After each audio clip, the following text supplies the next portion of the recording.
কিন্তু না না না, ওই আগুনটার আওয়াজ, আগুনটার তেজ যখন বেড়ে যায় তখন মানুষগুলো অনেক উপরের দিকে ওঠে, আর যখন আগুনের তেজটা অল্প কমে যায় তখন আবার ওই মানুষগুলো হাইশালের মধ্যে ঢুকে যায়। এইভাবে করে করে ওই যে হাইশালের ভিতরে, আগুনের ভিতরে অনেক মানুষকে শাস্তি দেওয়া হতেছে। আমি বললাম, হে আমার সাথী, এই দৃশ্যটা কেমন দৃশ্য আমি দেখতে পেলাম। মা হাজা, এই লোকগুলা কারা কারা কারা, আমি নবীকে তোমরা বলে দাও। আমাকে বলা হলো, না না না, ইনতালিক ফান্তালাক না, নবী হে আপনি সামনের দিকে এগিয়ে চলুন। আমি সামনের দিকে এগিয়ে চললাম। আল্লাহ রাব্বুল আলামিনের নবী তখন বর্ণনা করতে লাগলেন। আল্লাহর নবী সাল্লাল্লাহু আলাইহি ওয়াসাল্লাম বলেন, আমি যখন রাত্রিতে শুয়েছিলাম তখন দুটি লোক আমার নিকটে এসেছিল।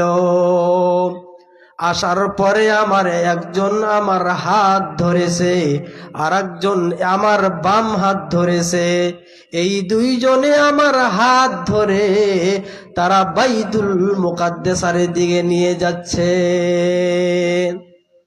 আল্লাহ তাবারাক ওয়া তাআলার নবী বলেন, বাইতুল মুকাদ্দাসের দিকে নেওয়ার পরে আমি নবীকে অনেক জিনিস দেখানো হলো। আমি নবী দেখতে পেলাম, ওই জায়গাতে গিয়ে আমি নবী দেখতে পেলাম যে দুটি লোক আমার সম্মুখে পড়েছে। ওর ভিতরে একজন বসে আছে আর একজন লোক দাঁড়িয়ে আছে। আর যে লোকটা দাঁড়িয়ে আছে তার হাতের মধ্যে বিশাল বড় একটি লোহা, বিশাল বড় একটি বেঁকা লোহা ওই ব্যক্তিটা বসে থাকা ব্যক্তির মুখের মধ্যে ঢুকাই দিয়ে তার এই যে গালের যে ডান পাশের জাবড়া রয়েছে, এই জাবড়া আমরা উর্দুতে বলি সেটাকে জাবড়া, আর বাংলাতে বলি সেটাকে গাল। তো এই যে গালের চামড়া ফাটাতে ফাটাতে মাথার পিছন দিক পর্যন্ত নিয়ে যায়। আবার যখন ডান দিকের চামড়া যখন এই ফাটানো শুরু হয়ে যায়, এই ডান দিকের চামড়া যখন ফাটানো শেষ হয়ে যায়, আবার ওই লোহার পেরাকটা আবার বের করে মুখের মধ্যে ঢুকাইয়ে দিয়ে আবার এই বাম পাশ থেকে ফাড়তে ফাড়তে ফাড়তে ওই যে মাথার পিছন দিকে পর্যন্ত নিয়ে যায়। যখন বাম মুরুকার চামড়া, যখন বাম মুরুকার চামড়া যখন ফাটা শুরু হয়ে যায়, তো ফাড়তে ফাড়তে যখন ফাটা ক্লিয়ার হয়ে যায়, আবার ডান মুরুকার গাল ভালো হয়ে যায়। আবার ওই লোহার ফেরাকটা বের করে আবার মুখের মধ্যে ঢুকিয়ে দেওয়া হয়। আবার এই দিকের চামড়া ফাটাতে ফাটাতে মাথার পিছন দিকে পর্যন্ত নিয়ে যায়, আবার বাম পাশের গাল আগের মতো ভালো হয়ে যায়। এইভাবে করে করে বন্ধু আমার ওই ব্যক্তিকে শাস্তি দেওয়া হতেছে। আল্লাহ রাব্বুল আলামিনের নবী বলেন, আমি তখন জিজ্ঞাসা করলাম যে মা হাজা, এই লোকগুলা কারা, এদেরকে কেন এত শাস্তি দেওয়া হতেছে? আমাকে বলা হলো, ইনতালিক, আপনি সামনের দিকে এগিয়ে চলুন। ফান্তালাক না, আমি সামনের দিকে এগিয়ে চললাম। এত ভয়ঙ্কর শাস্তি তাকে দেওয়া হতেছে যে লোহা, এই যে পেরাক, পেরাক বুঝেন ভাই? পেরাক এই আমাদের বাংলা ভাষায় তো পেরাকই বলে, তার মানে খুন্তি সিস্টেম, মানে রড দিয়ে বানানো হয় এরকম বেকা। তো একজন লোক দাঁড়িয়ে আছে, ওই লোকটা ওই বসে থাকা লোকের মুখের মধ্যে ওই পেরাক ঢুকিয়ে দিয়ে এইভাবে টেনে টেনে টেনে মাথা, এই মুখের জাবড়া, গালের চামড়াটা ফাটিয়ে ফাটিয়ে ছিঁড়তে ছিঁড়তে এই মাথার পিছন দিক পর্যন্ত নিয়ে যায়। আবার যখন এটা ফাটা শেষ হয়ে যায়, আবার ওটা বের করে আবার এখান থেকে ঢুকিয়ে আবার এই বাম মুরকার চামড়া ফাটাতে ফাটাতে মাথার পিছন দিক পর্যন্ত নিয়ে যায়, আবার এটা ভালো হয়ে যায়। তো আবার এটা শুরু করে, আবার এটা যেই মাত্র শুরু করে এটা ভালো হয়ে যায়। তো এইভাবে করে করে তাকে শাস্তি দেওয়া হতেছে। তো রাসূল বলছেন, হে দুইজন লোক, হে আমার সাথী, এই লোকগুলা কারা, মা হাজার কারা, কেন এদেরকে তো শাস্তি দেওয়া হতেছে? তখন আমাকে আর বলেনি, বলছে নবী আপনি এগিয়ে চলুন, আরো অনেক জিনিস আপনাকে আমরা দেখাবো। আমার ভাইরা, আমার বন্ধুরা, তারপর আল্লাহ রাব্বুল আলামিনের নবী বলেন, আমি তখন সামনের দিকে এগিয়ে চললাম। সামনের দিকে এগিয়ে যেতে যেতে যেতে বন্ধুরে, আমি আবার হঠাৎ করে আবার একটি জিনিস দেখতে পেলাম। সেটা হলো কি, আমি নবী দেখতে পেলাম যে দুটি লোক দাঁড়িয়ে আছে, ওর মধ্যে একজন দাঁড়ানো, আবার আর একজন শোয়া। যে ব্যক্তি শুয়ে আছে আর যে ব্যক্তি দাঁড়িয়ে আছে, তো যে ব্যক্তি দাঁড়িয়ে আছে ওই ব্যক্তির হাতের মধ্যে বিশাল বড় একটি পাথর রয়েছে, আর যে ব্যক্তি শুয়ে আছে ওই ব্যক্তিকে ওই বিশাল বড় পাথর দিয়ে এমন করে তার মাথার মধ্যে আঘাত করে। ভাই আমার, যেই মাত্র তার মাথার মধ্যে আঘাত করে, সঙ্গে সঙ্গে ওই পাথরটা ওই মাথার মধ্যে লেগে তার মাথাটা চূর্ণ বিচূর্ণ হয়ে যায়, আর ওই পাথরটা ছিটকে দূরে সরে যায়। আবার ওই দাঁড়িয়ে থাকা লোকটা আবার ওই পাথর আনতে যায়। আবার যখন পাথরটা আনে, তো আনতে আনতেই আবার ওই ব্যক্তির মাথা ভালো হয়ে যায়। আবার ওই বিশাল পাথর দিয়ে ওই ব্যক্তির মাথার মধ্যে আঘাত করে।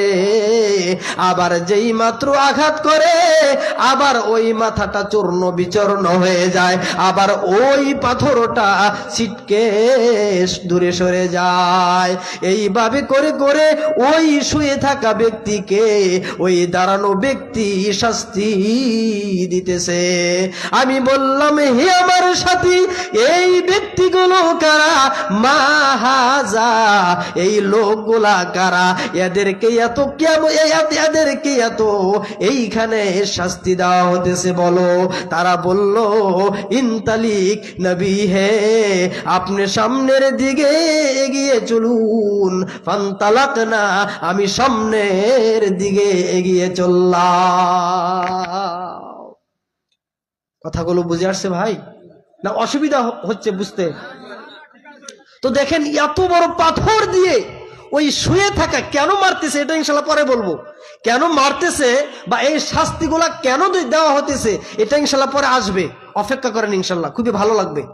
তো এত বড় পাথর দিয়ে শুয়ে থাকা ব্যক্তিকে এমন ভাবে আঘাত করে যে পাথর ছিটকে দূরে সরে যায়, আর পাথর লাগা মাত্রই তার সেই মাথা চূর্ণ বিচূর্ণ হয়ে যায়, একেবারেই চাটকা হয়ে যায়। আমাদের ভাষায় কি বলি? চাটকা। আপনারা কি বলেন? চাটকা বলি না? একটা আম যখন গাছের থেকে নিচে পড়ে তো চাটকা হয়ে যায় না ভাই? চাটকা হয়ে যায়, ওরকম মাথা একেবারেই ছিন্ন বিচ্ছিন্ন হয়ে গেছে। আমার ভাইয়েরা, আমার বন্ধুরা, আল্লাহর নবীকে তাও বলা হলো না।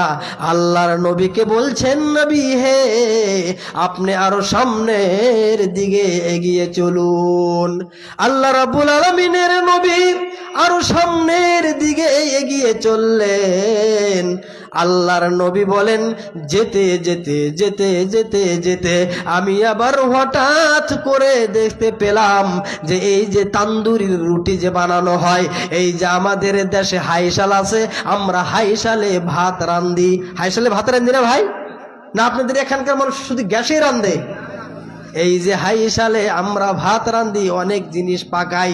তো এরকম করে করে একটা হাইশালের মতো গর্ত, ওই গর্তটা এই যে তান্দুরির রুটি বানানো হয়। উত্তরপ্রদেশ যখন পড়েছি তখন আমরা দেখতে পেরেছি বিশাল আকারের একটা গর্ত করে, আর ওই গর্তর ভিতরে অনেক চওড়া প্রশস্ত, আর তার মুখটা হলো সংকীর্ণ।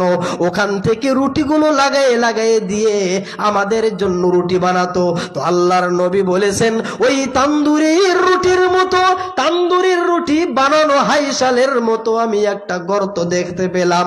ওই গর্তর মধ্যে থেকে আগুন উপর দিকে দাউ দাউ করে উঠতেছে, আর যখন আগুনটা উপর দিকে উঠে ভাই গো, ওই আগুনের সাথে সাথে অনেক মানুষ উপর দিকে উঠতে থাকে। আবার আমি নবী দেখতে পেলাম, যখন ওই হাইশাল থেকে যখন ওই মানুষগুলো যখন উপর উপরের দিকে উড়তে থাকে, তখন মনে হয় যে আগুন যেরকম হাইশাল থেকে ওঠার পরে এরকম সরে যায়, আর হাইশাল থেকে যখন ছাইগুলো উপর দিকে উড়তে থাকে মনে হয় ছাইগুলো অন্য জায়গায় পড়ে যাবে। কিন্তু না না, আমি নবী দেখতে পেলাম যে ওই গর্ত থেকে, ওই তান্দুরের রুটির হাইশাল থেকে এমন করে করে আগুন উপর দিকে উঠে যে ওই আগুনের সাথে অনেক মানুষ উড়তে থাকে। আবার আমি নবী দেখতে পেলাম যে ওই আগুনের ভিতরে একটা ন্যাংটা পুরুষ এবং একটা ন্যাংটা মহিলা, একটা ন্যাংটা মহিলা আর একটা ন্যাংটা পুরুষ ভাই গো, ওই আগুনের সাথে ওই যে জমা ধরে একে অপরকে এইভাবে চিপে ধরে তারা আগুনের সাথে উঠতেছে আবার আগুনের সাথে নামতেছে। আল্লাহ রাব্বুল আলামিনের নবী এইভাবে করে করে বলছেন যে আমি যখন ওই জিনিসটা অনুভব করলাম, আমি বুঝতে পারলাম যে এই আগুনটা যখন উপর দিকে ওঠে তখন ওই মানুষগুলা বোধহয় বাহিরে চলে যাবে।